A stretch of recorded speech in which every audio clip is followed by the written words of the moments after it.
শ্রীলঙ্কার ঋণ সংকট, বৈশ্বিক দক্ষিণে দারিদ্র্যের নতুন দানব। শ্রীলঙ্কা বর্তমানে ইতিহাসের অন্যতম জটিল অর্থনৈতিক পুনরুদ্ধারের মধ্য দিয়ে যাচ্ছে।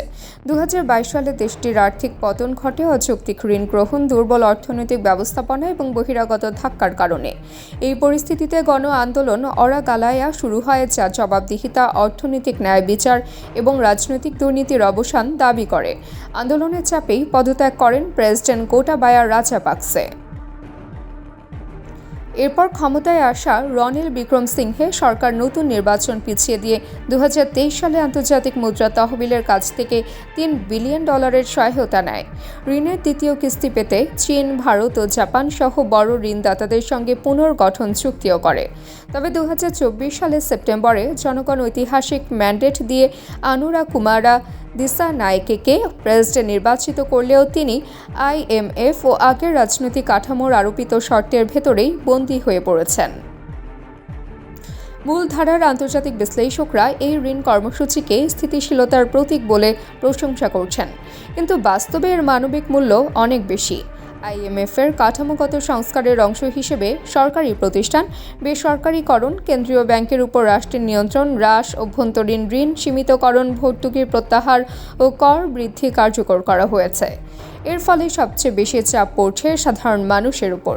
কর্মচারীদের অবসর, সঞ্চয় ভাণ্ডার থেকে ঋণ পুনর্গঠনের ভার চাপানো হয়েছে, সরকারি চাকরিতে নিয়োগ বন্ধ, গ্রামীণ অবকাঠামো প্রকল্প স্থগিত আর স্বাস্থ্য ও শিক্ষায় বরাদ্দ কমানো হয়েছে। 2025 সালে শ্রীলঙ্কার স্বাস্থ্য খাতে বরাদ্দ জিডিপির মাত্র 1.5%, যেখানে ঋণের সুদ পরিশোধে বরাদ্দ এর 5 গুণ বেশি। বর্তমানে প্রায় 63 লাখ মানুষ পর্যাপ্ত খাবার পাচ্ছে না এবং 65,000-এর বেশি মানুষ মারাত্মক খাদ্য সংকটে ভুগছে। কৃষক ও জেলেরা ভর্তুকি প্রত্যাহারের কারণে ব্যয় মেটাতে হিমশিম খাচ্ছেন।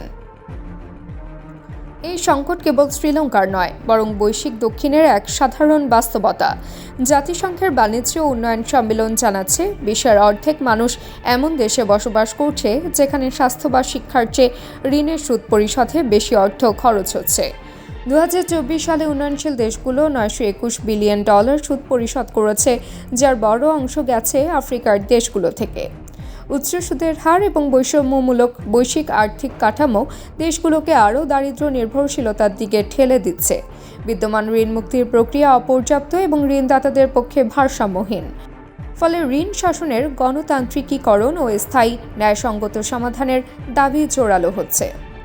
এই প্রেক্ষাপটে সেপ্টেম্বর 2025-এ শ্রীলঙ্কার ক্যান্ডিতে অনুষ্ঠিত হবে তৃতীয় নায়েলেনি গ্লোবাল ফোরাম ফর ফুড সোভারেনিটি।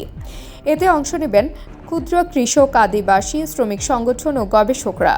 আলোচনার অন্যতম মূল এজেন্ডা হবে বৈশ্বিক ঋণ সংকট এবং এর প্রভাব খাদ্য, শিক্ষা ও স্বাস্থ্য অধিকারের ওপর। বিশ্লেষকরা বলছেন, ন্যায়সঙ্গত পুনরুদ্ধার সম্ভব নয় কেবল ঋণ শর্ত পূরণের মাধ্যমে। সামাজিক খাতে বিনিয়োগ বাড়ানো, ঋণ শাসন, গণতান্ত্রিকীকরণ এবং মানুষের মর্যাদাকে অগ্রাধিকার দেওয়াই হওয়া উচিত বৈশ্বিক দক্ষিণের নতুন লড়াই।